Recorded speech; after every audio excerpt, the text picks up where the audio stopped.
तो आज हम लोग का नया topic kinetic theory of gases. इसमें pressure exerted by gas molecule निकालना है। तो इसके लिए कुछ एजम्पशन है काइनेटिक थ्योरी ऑफ गैसेस का कि पहला जो एजम्पशन है कि जितने भी गैस मॉलिक्यूल्स हैं या हम लोग कहते हैं gas consists of small particles known as molecules.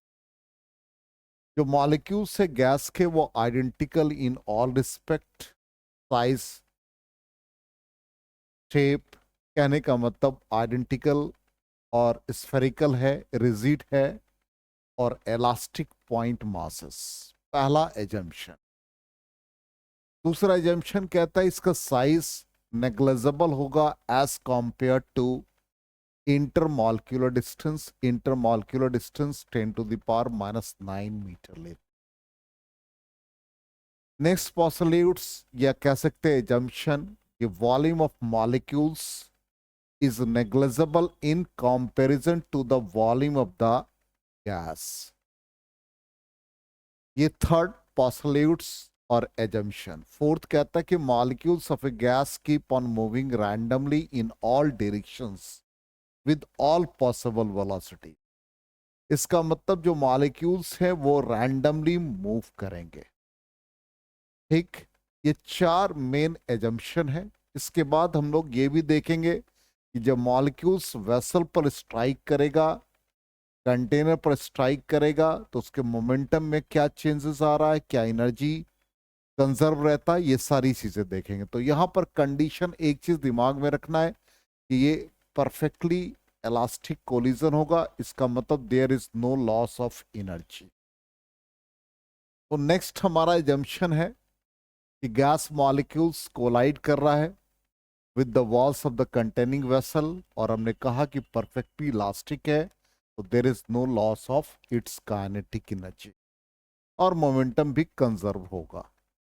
Number of collisions per unit volume remains constant. Next कहता है gravitational attraction between the molecules is ineffective due to small masses. तो यहां पर ग्रेविटेशन फोर्स को हम लोग नेग्लेक्ट कर देंगे। नेक्स्ट कहता है molecules constantly collide with the walls of the container due to which their momentum changes. लेकिन हम लोग मोमेंटम चेंज का मतलब क्या होगा? यदि एक्स डायरेक्शन में यदि मॉलिक्यूल मूव कर रहा है और रिबाउंड हुआ तो एक्स डायरेक्शन का डायरेक्शन बदल जाएगा। इसलिए हम लोग इस कंडीशन में कह रहे हैं कि मोमेंटम चेंज करेगा। The change in momentum is transfer to the walls of the container. इसी तरह से जो जब चेंज इन मोमेंटम होगा तो प्रेशर एक्सर्टेड होगा bye the gas molecule on the walls of the container. तो इतने हमारे एजम्पशन है और इसी एजम्पशंस के बेसिस पे हम लोग प्रेशर फाइंड करेंगे। तो यहां density of gas molecules constant होगा at all points of the container. हर पॉइंट पर डेंसिटी को हम लोग कांस्टेंट लेके चलेंगे। ये सब पैरामीटर है। अब यहां पर एक हमने सिंपली एक क्यूबिकल वेसल को कंसिडर किया जो ब्लू कलर से रिप्रेजेंट किया। इसमें जो ग्रीन कलर से है वो गैस मॉलिक्यूल के एक मॉलिक्यूल को कंसिडर कर रहे हैं जिसका मोशन रैंडम है।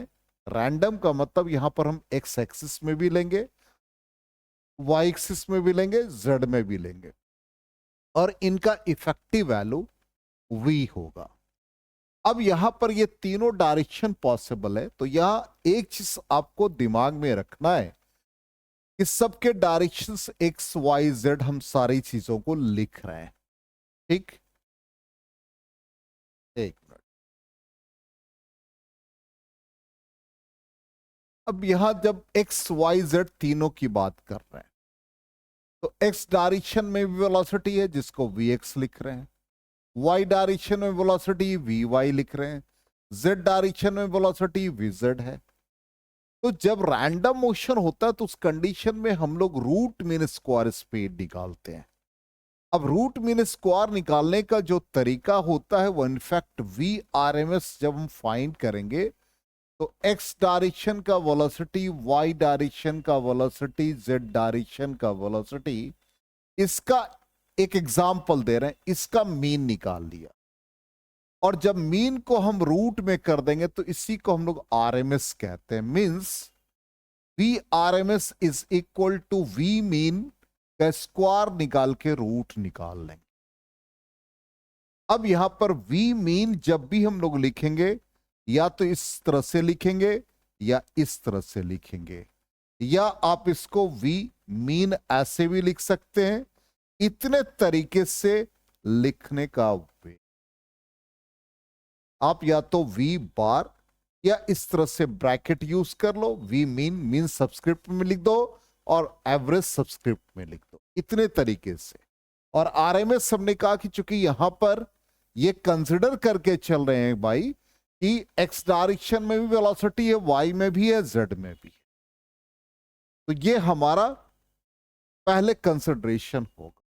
तो ये गैस मॉलिक्यूल के तीनों डायरेक्शन एक्स वाई जेड और इसका इफेक्टिव वैल्यू, इसके वेलोसिटी का इफेक्टिव वैल्यू, कहने का मतलब वीआरएमएस निकालेंगे।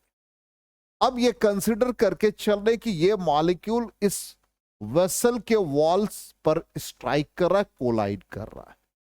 अब इसका वेलोसिटी इस डायरेक्शन में है, जब ये रिबाउंड हुआ तो ये हुआ। अब रिबाउंड होने के बाद क्या हुआ, गैस मॉलिक्यूल का इनिशियल वेलोसिटी vx है, ये vy है, इसको हम vz मान लें, तो vy वैसे ही रह गया, vz वैसे ही रह गया, vx का डायरेक्शन बदल गया। तो अभी हमने कहा कि मोमेंटम चेंज करेगा लेकिन मोमेंटम कंजर्व रहेगा, तो हम लोग सबसे पहला स्टेप में निकालेंगे चेंज इन मोमेंटम। तो change in momentum delta P किस डायरेक्शन में निकालेंगे, एक्स डायरेक्शन। तो निकालने का तरीका क्या होगा, मॉडुलस यूज कर लेंगे मैग्नीट्यूड के टर्म में, final momentum minus initial momentum. अब यहां से जब वेलोसिटी हमने इनिशियली लिया vx vy vz, ये हमारा इनिशियल वेलोसिटी है vx vy vz। जब ये रिकॉइल करता वापस आता है तो x का डायरेक्शन बदल जाता है, तो माइनस vx, vy वैसे ही रह जाएगा, vz ये हो जाएगा। तो रिकॉइल वेलोसिटी क्या बन जाएगा, माइनस vx vy और vz। क्लियर है यहां तक, ठीक। अब change in momentum, final momentum minus initial momentum, तो माइनस एम वी एक्स। क्यों लिया, एक्स का डायरेक्शन अपोजिट है और इनिशियल वाला का मोमेंटम किधर है, पॉजिटिव एक्स की तरफ, तो ये तो वैसे ही रह जाएगा। तो एम वी एक्स दोनों को ऐड कर दोगे तो क्या आ जाएगा, 2mvx। तो पहला ये हमारा एक्सप्रेशन जो pressure exerted bye the gas molecule निकाल रहे, उसके लिए पहला हमारा चेंज इन मोमेंटम का मैग्नीट्यूड 2mvx आ जाएगा। क्लियर, यहां तक आ गया समझ में, कहीं कोई डाउट? हम लोग नेक्स्ट स्लाइड पर चलते हैं। ये हमने आइडियल गैस इनक्लोज एज्यूम किया क्यूबिकल वेसल में जिसका साइड डी है, एन लिखा नंबर ऑफ मॉलिक्यूल्स पर यूनिट वॉल्यूम और मास m each of each molecule, velocity of each molecule vx vy vz और equal velocity minus vx vy and vz। ठीक, उसके बाद चेंज इन मोमेंटम हम लोगों ने क्या फाइंड किया, देखो ये वैल्यू 2mvx। अब यहां पर हम लोग चेंज इन मोमेंटम के बाद फोर्स निकालेंगे। तो मोमेंटम जब ये पार्टिकल या ये गैस मॉलिक्यूल कोलाइड किया और रिबाउंड किया, ठीक, तो इस कंडीशन में ये जो डिस्टेंस है ये क्यूबिकल वेसल का जो साइड है डी, तो जो टाइम पीरियड लगेगा कोलाइड करने के बाद जब वो रिबाउंड होता है तो टाइम पीरियड निकालना पड़ेगा। तो change in momentum along X axis हम लोग 2mvx निकाले। ठीक, अब हमको टाइम पीरियड निकालोगे तभी ना फोर्स निकलेगा, क्योंकि force is equal to rate of change of momentum. तो टाइम पीरियड का मतलब क्या हुआ, distance travel by the gas molecule during collision. तो डिस्टेंस कितना ट्रेवल किया, डी गया और डी वापस आया, 2d और वेलोसिटी क्या हो गया, vx हो गया।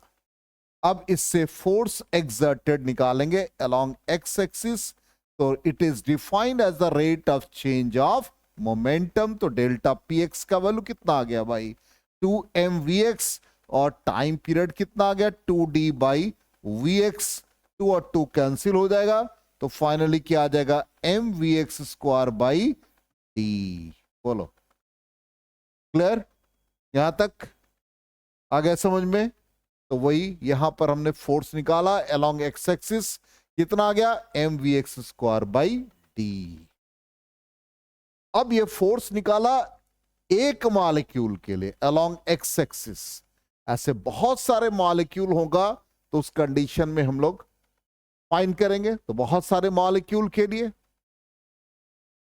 इन एक्स डायरेक्शन, इसका मतलब total force along X axis, हम इसको समेशन के फॉर्म में लिख देंगे। तो समेशन क्या आ जाएगा, m बाई डी। अब एक्स डायरेक्शन में 1 मॉलिक्यूल, 2 मॉलिक्यूल, ऐसे बहुत सारे molecule up to n molecule को आ रही है, यहां तक ठीक। तो total force in X direction, अब गौर से देखिए, ये टोटल नंबर ऑफ मॉलिक्यूल्स के फॉर्म में यदि हम इसको निकालेंगे तो ये m बाई डी, इसका मतलब ये vx1 square plus vx2 square, ये इफेक्टिव वैल्यू एक्स डायरेक्शन में देगा यदि हम टोटल नंबर ऑफ मॉलिक्यूल से डिवाइड कर दे और मल्टीप्लाई कर दें। तो ये क्या दे देगा बताओगे, total velocity in the x direction. तो ये बन गया mn, ठीक है, और डिवाइडेड बाई d बन गया। तो ये किसके आगे, total molecule in X direction, जिसको हम लोग vx मीन स्क्वायर कह देंगे। समझ में आ गया। एक्स डायरेक्शन के लिए, एक्स डायरेक्शन के लिए क्या बन गया, मीन स्क्वायर बन गया ये। तो फाइनली क्या आ गया, एफ एक्स का value mn by D vx mean square हो गया। अब pressure exerted by gas molecule, तो pressure in X axis, force upon area. तो फोर्स कितना है भाई, mn by D vx mean square divided by area होगा। अब एरिया इनटू डिस्टेंस क्या बन जाएगा, pressure along X axis mn by area into distance travel by the gas molecule in X direction. ये एरिया इनटू डिस्टेंस क्या बनाएगा, volume बनाएगा। Clear, इसको हम प्रेशर P ही लिख रहे, चूंकि एक्स डायरेक्शन में निकाल चुके ऑलरेडी। तो ये बन गया mn by volume vx mean square हो गया। चलो यहां तक क्लियर 100%।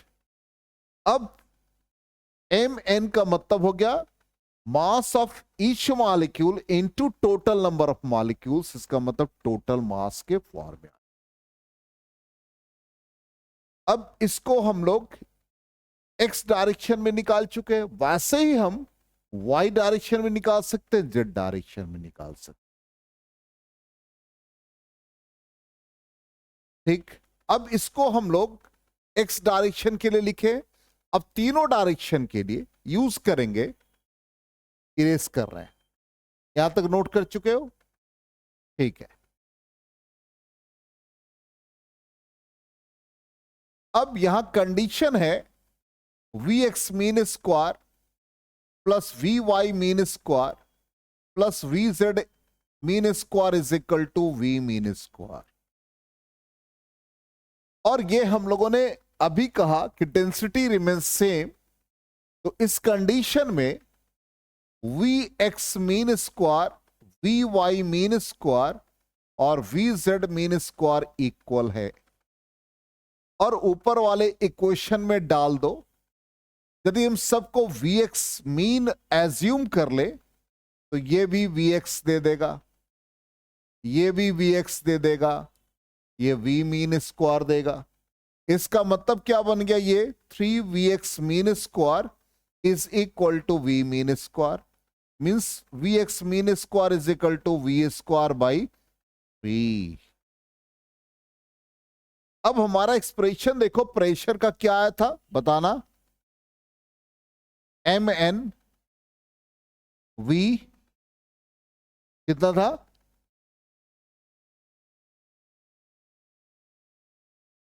हाँ Vx मीन स्क्वायर। इसका मतलब Vx मीन स्क्वायर की जगह पर क्या आ गया, V मीन स्क्वायर बाई 3 आ गया। ठीक, तो P इज इक्वल टू, इसको लिख सकते 1/3 mn by V mean square. Clear. अब ये मास टोटल कहलाएगा बोलो, और ये मास पर यूनिट वॉल्यूम क्या कहलाएगा, डेंसिटी। तो प्रेशर क्या आ गया, 1/3 रो V मीन स्क्वायर। इसका मतलब pressure exerted by gas molecule का फॉर्मूला क्या आ गया, 1/3 रो V मीन स्क्वायर। ये बहुत इंपॉर्टेंट रिलेशन है। अब इसके बाद हम लोग निकालेंगे टोटल एनर्जी या एनर्जी, काइनेटिक एनर्जी, ये सारे रिलेशन को तो एक बार चेक कर लेते हैं हम लोग। Mean square of x component velocity, pressure यही निकाला था हम लोगों ने, ये कंडीशन हमारा था, और फाइनली हमारा ये वैल्यू 1/3 रो V मीन स्क्वायर। अब यहां पर VRMS, अभी जस्ट हमने आपको पढ़ाया है कि VRMS या V मीन स्क्वायर का रूट निकालेंगे तो वो किसके बराबर होगा, VRMS। इसका मतलब V mean square is equal to VRMS square होगा। तो प्रेशर का फॉर्मूला क्या अभी निकाला हम लोगों ने, हाफ 1/3 रो V मीन स्क्वायर, जिसको हम लोग 1/3 रो V RMS स्क्वायर भी लिख सकते हैं। ठीक, यहां तक हम लोगों ने प्रेशर का वैल्यू फाइंड कर दिया। अब इसी क्वेश्चन को कैरी कर रहे हैं, 1/3 रो को लिख सकते हैं मास पर यूनिट वॉल्यूम। ठीक, तो इसको हम लोग कैपिटल M बाई वॉल्यूम लिख दे, VRMS स्क्वायर लिख दे, यहां तक लिख सकते हैं। अब ये वॉल्यूम इधर मल्टीप्लाई हो गया, 1/3 M VRMS स्क्वायर आ गया PV। अब इसको हम चाहते हैं MV, half MV square kinetic energy का एक्सप्रेशन होता है, इसलिए हम लोग इसको इस फॉर्म में लिख देंगे, 2 से मल्टीप्लाई 2 से डिवाइड, तो 1/2 VRMS स्क्वायर लिख देंगे। तो PV इज इक्वल टू क्या बन गया, 2/3। ये क्या कहलाएगा भाई, काइनेटिक एनर्जी। इसको हम लोग E से रिप्रेजेंट कर देंगे। ठीक, अब यहां पर ये PV is equal to 2/3 E आ गया, E मतलब काइनेटिक एनर्जी। अब E का वैल्यू निकालोगे तो ये क्या बन जाएगा, 3/2 PV। अब एवरेज काइनेटिक एनर्जी हम लोग फाइंड करेंगे नेक्स्ट स्टेप में। तो average kinetic energy is equal to kinetic energy divide by total number of molecules in vessel, तो N से डिवाइड। ये एक्सप्रेशन क्या दे दिया, 3/2 PV बाई N। PV हम लोगों ने पढ़ा है थर्मोडायनेमिक्स में या इक्वेशन ऑफ स्टेट, तो यहां पर कैसा ले रहे हैं, मॉलिक्यूल या गैस, आइडियल गैस ले रहे हैं। इसका मतलब PV इक्वल टू nRT की जगह PV इक्वल टू RT लिख सकते हैं। तो 3/2 PV की जगह पर RD। अब लोगों ने पढ़ा, केमिस्ट्री में भी इसका यूज किया है कि gas constant by Avogadro's number Boltzmann constant होता है। तो ये 3/2 KB Boltzmann constant into absolute temperature E average का वैल्यू आ गया। इसका मतलब average kinetic energy is equal to 3/2 kBT Boltzmann constant into T absolute temperature. आया समझ में? ये बहुत इंपॉर्टेंट रिजल्ट है।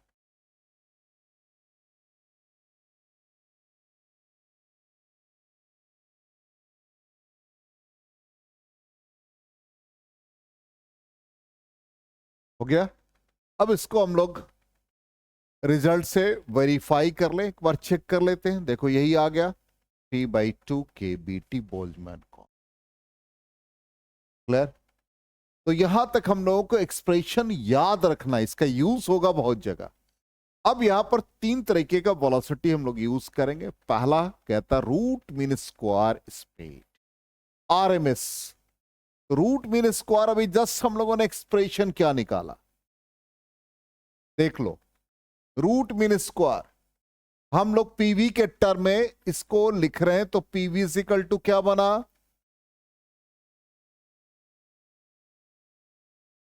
हाँ बोलो। MV/RMS² बना, यही बना 2/3। कंफर्म? अब इससे VRMS² या VRMS का वैल्यू यदि हम निकालेंगे तो ये 3PV बाई क्या बन जाएगा? 2M। कंफर्म हो? देख लो।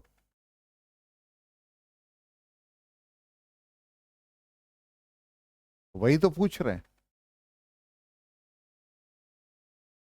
हाँ, तो यहां पर काइनेटिक ये क्या बन गया था आपका?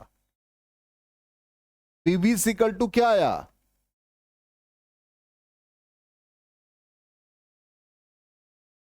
हाँ, इसको ऐसे भी यदि आपको कंफ्यूजन है तो आप ऐसे लिख दो, पीवी का वैल्यू कितना आ गया? 2/3 हाफ MV/RMS²। यही ना है, इसमें कंफ्यूज क्या करना है? यही एक्सप्रेशन था। इसका मतलब यहां पर इसको हम लोगों ने पीवी इज इक्वल टू 2/3 लिखा, और ये हमारा हाफ MV/RMS² है। तो यदि हम इसको पूरे को लिखते तो यही ना काइनेटिक एनर्जी लिखा था आपने। ठीक। अब आप डेंसिटी के टर्म में भी आप इसको यूज कर चुके हो। वो क्या था? 1/3 ρ V/RMS²। इससे भी निकाल सकते हैं। तो VRMS इज इक्वल टू क्या बन जाएगा? 3P/ρ का रूट बन जाएगा। बनेगा या नहीं? अब इसको ऐसे भी तो लिख सकते हो 3, और डेंसिटी को क्या लिखते हो? मास पर यूनिट वॉल्यूम। तो ऊपर पीवी बन गया। ठीक।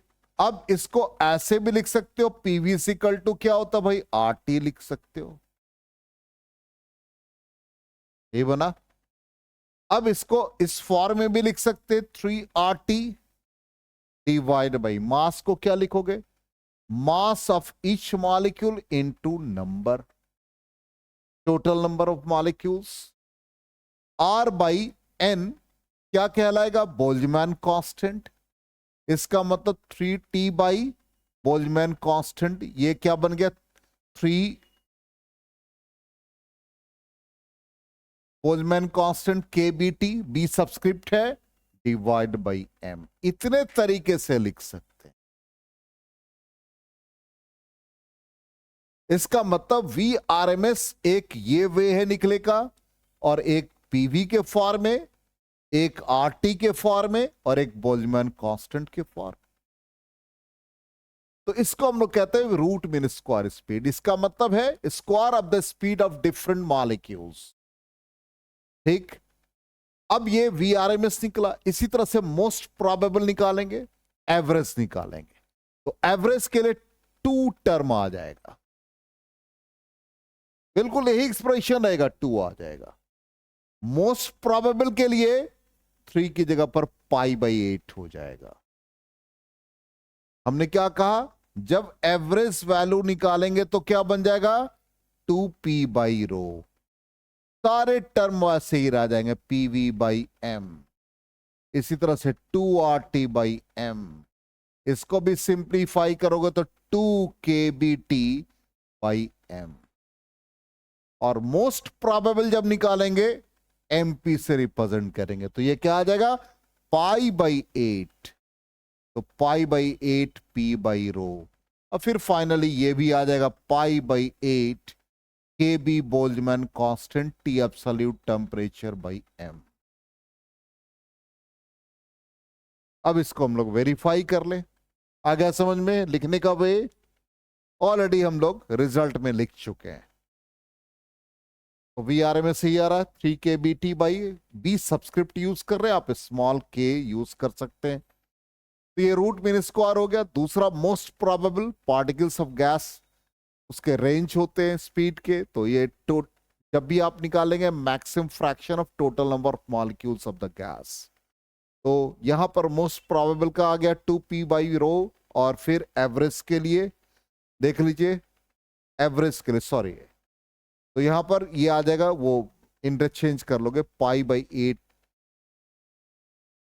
सॉरी 8/π था, सॉरी मिस्टेक से हमने कह दिया π/8, 8/π।